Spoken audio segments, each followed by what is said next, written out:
Media Evolution channel. It's your pal Eirbal doing a quick down the ramp. October 30th, 2017. I know I posted one last week. This is only the second one. And that one was like a week late because it talked about Neville and some other things. But we've got some. There really hasn't been a lot of news pertaining to international wrestling. So I wasn't gonna do one this week, but then lo and behold, come Sunday, which is weird because it's the day before Raw. All of a sudden we get a bunch of releases. They released Darren Young, Summer Rae, and Emma. Which Summer Rae and Darren Young got hurt last year. He's never really caught on since coming up from NXT, other than his time with Titus O'Neil in that tag team, and he just never. It just never caught on. Nothing caught on with him. So, for some time I think that WWE was afraid to release him last year because of the whole him coming out of the closet type thing. The fact that he's a gay man in the world of professional wrestling, which really shouldn't be an issue this day and age. But I guess because it's a sport where you're making physical contact with another man, and they might not be gay, that maybe people got angry about that. Would get angry about that. I don't know. It just seemed kind of nonsense and childish. But those were rumors. Nothing really ever came about with that. Summer Rae, other than Total Divas, hasn't been involved with WWE in the last year that I can remember. I don't even remember seeing her in the locker room area. Like, she's been totally off TV. That might just be they were waiting for her contract to end. But the Emma thing was she unhappy? I mean, because she just had probably like a 4-star, 4.5-star match with Asuka at the pay-per-view. And even though she kind of got squashed last Monday with Asuka with the rematch, it was kind of expected because they didn't do a squash match at the pay-per-view. So, they've kind of booked Asuka to be this dominating female in NXT, so you kind of figure that's going to continue going up here into the the main roster. But it didn't happen at the pay-per-view. Now, I don't mind that, because like I said, I think Asuka has the opportunity to make women matches and put them on a much better scale and more of an equal scale to the men, because she's so damn good.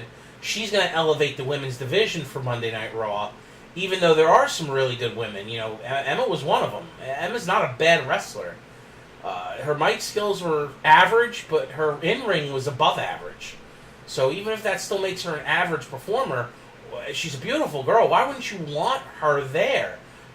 I know she had that theft thing a couple years ago, and she, as a babyface, never really caught on. But as a heel, I thought she was fine.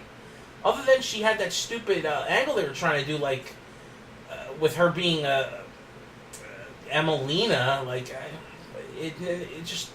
No.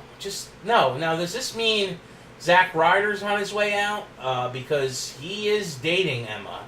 I don't even know how far into the relationship they are, if they're going further, or are they going to get engaged at some point, maybe get married in the future. I don't know how serious they are, but he's not looking too good either with the WWE. He other than that brief win he had for the Intercontinental title for one day, what has he really done other than his stuff with Mojo Rawley and getting injured? He hasn't done nothing. He doesn't really connect with the crowd. Yeah, everybody does the woo-woo-woo thing, but he's not. He's in mid-card hell, if anything. He might even be low-card hell.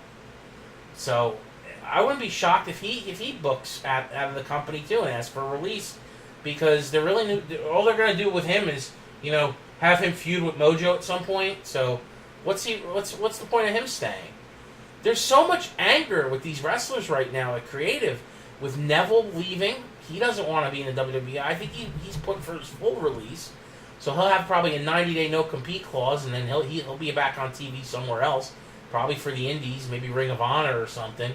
I mean, if it was really smart, he'd go to New Japan and crush it over there.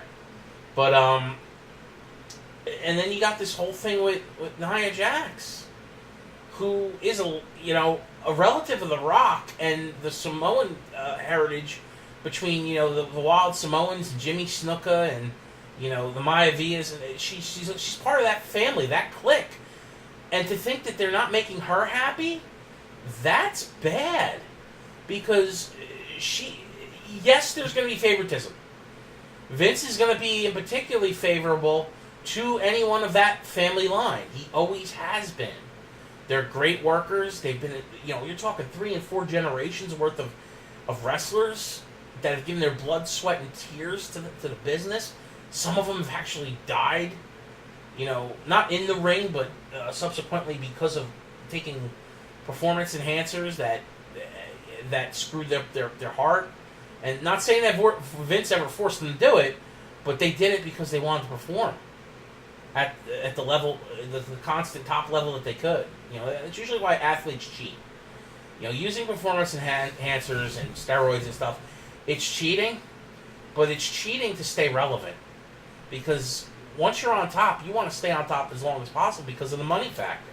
The longer you're involved with being in the top of the card or being relevant in general, then the longer your career can go, the more money you make. So you're just trying to maximize potential. So I can't ever, as a business person, being that I was in sales and marketing for 13 years, I can, as much as it sucks for them to physically hurt their own bodies and damage their futures, costing them years off their life or indirectly some sort of damage that's irreprehensible and unconditionally fixable, with maybe arthritic joints and ligaments and even or muscle damage or cardiovascular diseases, anything related to the fact they push their body so much, they do it their own accord, knowing the consequences. I am a firm believer that athletes do know the consequence of their actions, but there's that being on top, that factor. It's something to do in the brain that they know it's a problem, it's problematic for the future, but they don't care because A, the financial gains, and B, that feeling of being, in the WWE, being at the top of the profession. Whether you're a mid-card, hell in WWE is still top of the world because you're in the it company. Regardless of what you think about the WWE right now and how bad the booking is and how people aren't watching as much. People aren't watching a lot of WWE, but they're sure as hell watching the indies because the indies are doing friggin' amazing, and so is New Japan. So wrestling around the world is up, and wrestling in America is down. And I think Wrestling America is down because they think of it's too fake. It's too scripted. They're pushing the wrong people in front of us, things like that. So this coming back and why Emma's gone after, just explaining my point with the athlete issue. I don't get it. I would have kept her. You want someone like that on your roster, whether she's world championship material or not, is besides the point. She fills out the roster and is a damn good in-ring talent. Why would you let her go? If she's not happy, make her happy. I don't understand what creative and upper management WWE's doing. Now, don't get me wrong. Could this have been a financial move because they signed Ronda Rousey? I don't know. They got to sign Ronda for a decent amount of money. But she's not going to break the bank in professional wrestling because it's still different. She comes with, that pedigree of the MMA. And her name, unjustifiably, she's branded well, but she hasn't ever been in professional wrestling other than a cameo. So, we don't know what draw she's going to be in the WWE. She'll be a draw initially by name. But if she can't transition, if she's just going to be, a gimmick, then I think the novelty will wear off fast. Gimmicks don't last. Just ask Hulk Hogan. As great as Hulkamania was, Hulkamania did die. It will live forever. But it died at one point. He had to reinvent himself with the NWO and revitalize his career, which is something most wrestlers need to do at some point, male or female. Emma might have been at that point because nothing was catching on. So maybe this will be good for her to revitalize her career somewhere other than that. I just hate this. Because I wanted to see Emma, I wanted to see Paige back, going against, I want to see these girls go against, I want Asuka to have to run through all these women. Paige, Emma, which she already fought Emma, Sasha Banks, Charlotte, Becky Lynch, Bayley, eventually some of the girls coming up from NXT, from the Mae Young Classic. I would love to see Asuka fight Toni Storm if she ever comes to WWE, but if she's going to be mistreated and Creative's going to do crappy stuff with her because Creative doesn't care about these women, as much as they're putting on a big facade. WWE is putting on a huge facade for everyone right now. As much as Stephanie is throwing it in our face of the women's revolution, she's so proud of these girls and stuff, I don't know if that matters, because is Stephanie really involved in the creative angles right now? Because all the creative angles for the women, with the exception of Asuka in NXT, but NXT is different from the main roster. We'll see how she grows into the main roster and what they do, and if they do or do not screw her up. The only girls that have been booked well in the last year on the main roster, and this goes for Raw and SmackDown, has been Carmella, which some of her gimmicks kind of stupid with Ellsworth at this point, but whatever, it's funny, let it go. But she's been booked okay. The one that's been booked the best is Alexa Bliss. If you look at every other girl on this roster, except for maybe Charlotte, but Charlotte has been booked very well since she's gone over to SmackDown. I think she's been taking a step back. Now, part of it is because she's off TV because her dad got sick, but Bayley booked to shit. I could say Nia's been up and down. She's been all over the place. One minute she's booked strong and look like a monster. Next minute she's booked like shit. Let's see. Becky Lynch, same thing, up and down. Sasha Banks, yeah, she's won titles, but she loses them the very next time she defends them. So what does that look like? I mean, that's poor booking. I mean, what kind of story? I know they're trying to tell a story here, but what only story you're telling me is that Sasha Banks can win the big one, but she can't defend the big one. Right? I don't know. I mean, could someone maybe drop it in the comments here and explain it better to me?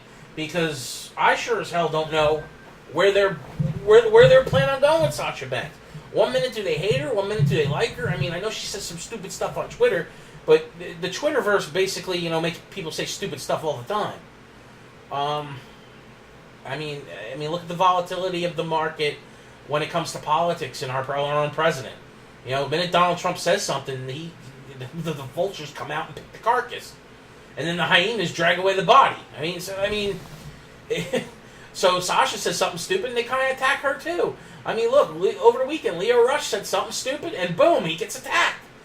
Instead of, someone just clearly could have said, it was kind of uncalled for. You might want to rethink what you said there. Why don't you take a step back and look at what you said and think about it a little more before you said. This is why I agree with Herman Edwards, Coach Herman Edwards. He's on ESPN, but he's former Kansas City and New York Jet coach, a former player in the NFL for the New York Eagles. Herman Edwards is great. I love that guy. Love him. He's like, don't hit send. Don't even go on Twitter. Don't hit send. Don't put nothing on social media. He screams that all the time from his desk at ESPN about players and them saying stupid shit. The same thing goes for anyone. Celebrity, politics. Just don't hit send. The only person that will never disagree with you is yourself. And the only person that'll never rat on you is yourself. So stop being stupid with the stupid Twitterverse. Because you're making someone else rich, not yourself. Find ways to help yourself and make yourself better. Yeah, you can post some pictures and do some funny antics. That's all fine and dandy. But when it comes to hurting other people, whether you truly mean it or not, and believe me, there's a lot of times that you can take stuff easily out of context from the Twitterverse and from social media in general.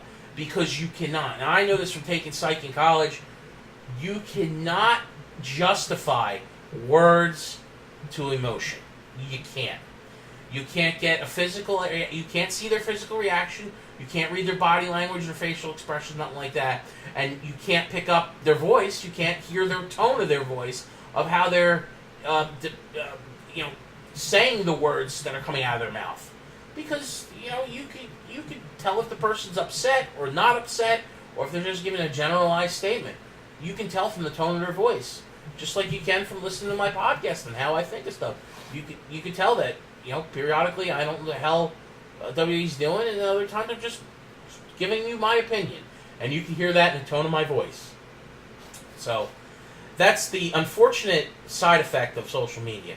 Texting does not equal physical. Reading body language, you can't see the person, and you can't hear their tone. It's just words. Anyway, this is your pal Eirbal.